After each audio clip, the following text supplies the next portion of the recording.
Question number 44, cash flow statement prepare करनी है। सबसे पहले नेट प्रॉफिट लेंगे as per difference of reserve surplus.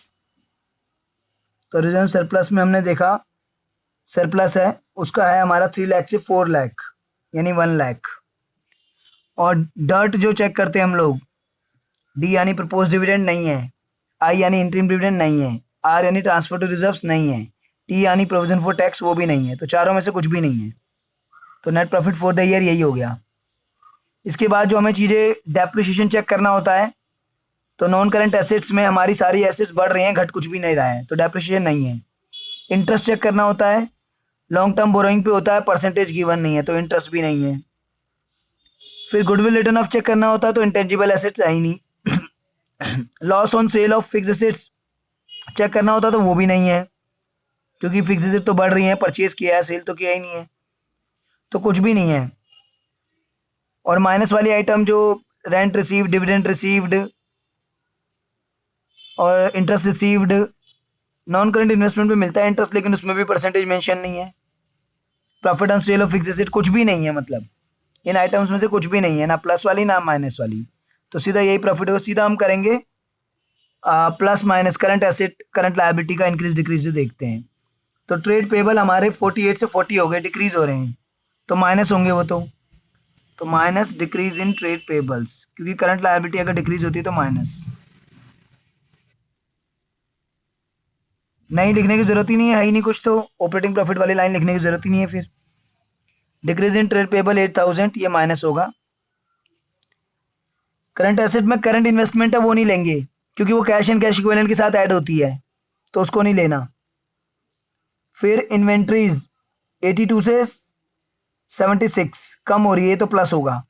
Current asset कम होती है तो प्लस होता है। ट्रेड रिसेबल ये भी कम हो रहा है, तो ये भी प्लस होगा। तो ये प्लस वाली चीजें हैं। डिक्रीज इन इन्वेंट्रीज और decrease in trade payables, trade receivable sorry. तो इन्वेंट्रीज कितना डिक्रीज हो रही हैं देखें, इन्वेंट्रीज 82 से 76 हो गई हैं, तो 6000 की डिक्रीज हो रही हैं, प्लस कर दो। और ट्रेड रिसेबल कितने कम हो रहे हैं, 92 से 38 हो गए हैं, 54,000, ये भी प्लस कर दो। तो 60 प्लस और 8 152 आ गया, 1,52,000। और इसमें टैक्स तो है नहीं, सीधा मेन कॉलम में net cash flow from operating activities.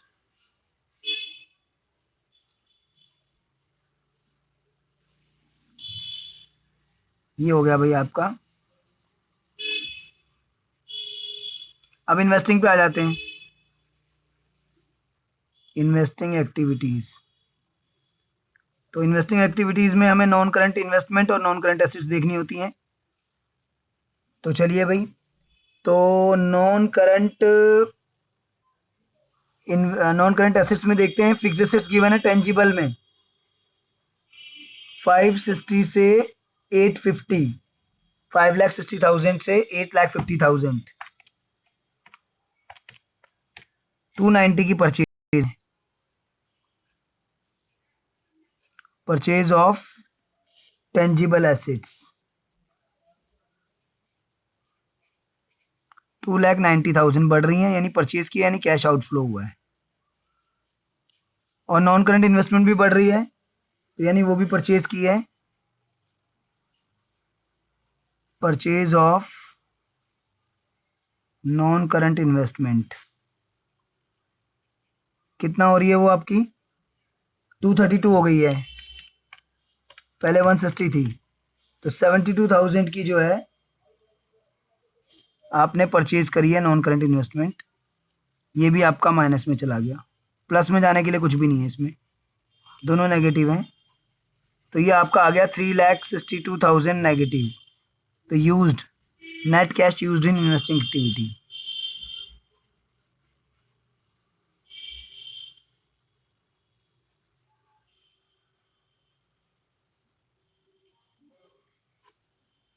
चलिए भैया फाइनेंसिंग पे आ जाता हूँ मैं। फाइनेंसिंग एक्टिविटीज़ में हमें नॉन करंट लायबिलिटी और शेयर कैपिटल देखना होता है। तो शेयर कैपिटल देखते हैं। शेयर कैपिटल 6 लाख से 8 लाख की है।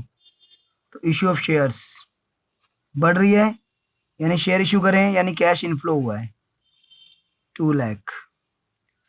और लॉन्ग टर्म बोरोइंग 150 से 1 तो कम हो रही है, minus long term borrowing repaid.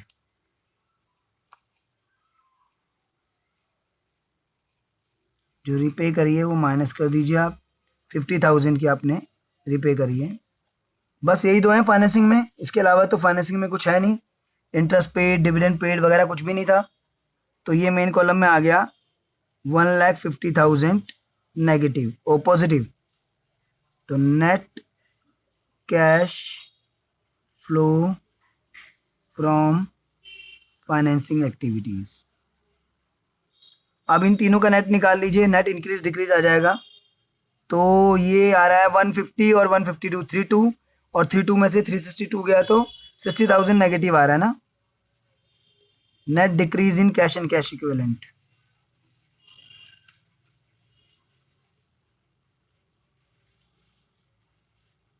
अब इसमें ओपनिंग बैलेंस जोड़ना है, plus opening balance cash and cash equivalent. तो कैश एंड कैश इक्विवेलेंट का जब ओपनिंग बैलेंस आप लोगे तो उसमें आप कैश एंड कैश इक्विवेलेंट आपको 70,000 दिया है वो भी लोगे, और करंट इन्वेस्टमेंट भी लोगे, क्योंकि वो भी कैश एंड कैश इक्विवेलेंट होती है। तो करंट इन्वेस्टमेंट का ओपनिंग है 1,34,000, तो वो दोनों लोगे आप, तो आपका टोटल ओपनिंग बैलेंस आएगा। तो 1,34,000 प्लस 70,000, ये आ गया आपका 2,04,000 ओपनिंग बैलेंस पॉजिटिव। 24 पॉजिटिव में से 60 नेगेटिव है, तो 1,44,000 क्लोजिंग बैलेंस आएगा।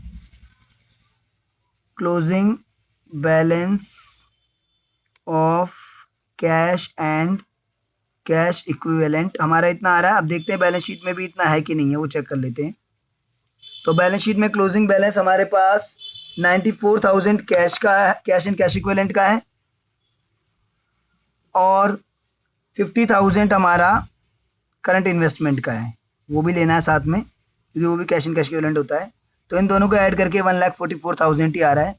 तो क्रॉस चेक हो गया भाई।